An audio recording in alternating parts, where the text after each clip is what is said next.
కాళేశ్వరం నుంచి అసలు మన కోదాడు వరకు, సూర్యాపేట కోదాడు వరకు కూడా మనం నీళ్లు తీసుకుపోయేటువంటి అవకాశం మొదటిసారి కలుగుతున్నది. 250 రోజులు మనకు నీరు తీసుకునేటువంటి అవకాశం ఉన్నది. కాళేశ్వరం నుంచి బెనిఫిట్ అయ్యేది ఏది ఉన్నదంటే, ఫస్ట్ థింగ్ కాకతీయ కెనాల్లో ఉన్నటువంటి SRSP స్టేజ్ 1 అండ్ స్టేజ్ 2 లోని ఆయకట్టుకే నీళ్లు ఇవ్వడం జరుగుతున్నది.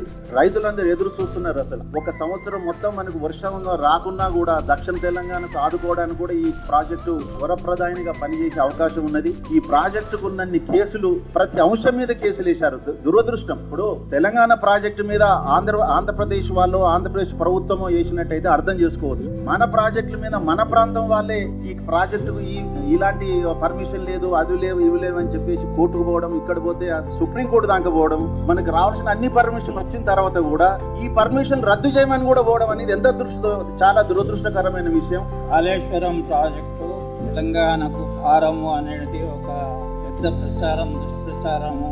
1 మెగావాటు ఒక రోజుకు జనరేట్ చేయాలంటే 9.12 టన్నులు అవసరం పడుతుంది.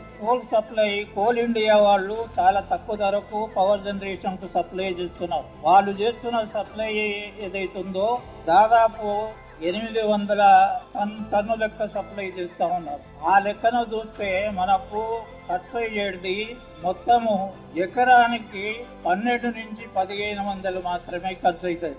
ఇప్పుడు నేను చెప్పిన దాని ప్రకారంగా ఏదైతే ఖర్చులు వస్తున్నదో 1500 మాత్రమే, అంటే 10%, వాళ్ళ ఆదాయానికి 10% ఈ ఎలక్ట్రిసిటీ బిల్లు వస్తాయి. దీన్ని ప్రస్తుతానికి ప్రభుత్వము ఉచితంగానే ఇస్తున్నది, కానీ ఈ భారం అనేది వేరే విధంగా ఉంటది అని చెప్పడానికి కూడా అవకాశం లేకుండా నేను ఆల్టర్నేటివ్ మెథడ్ చూపిస్తున్నా. తెలంగాణకు ఎటువంటి భారం లేదు. దీనివల్ల రైతులు లాభం పొందుతారు కానీ నష్టం అయ్యేది అవకాశమే లేదు.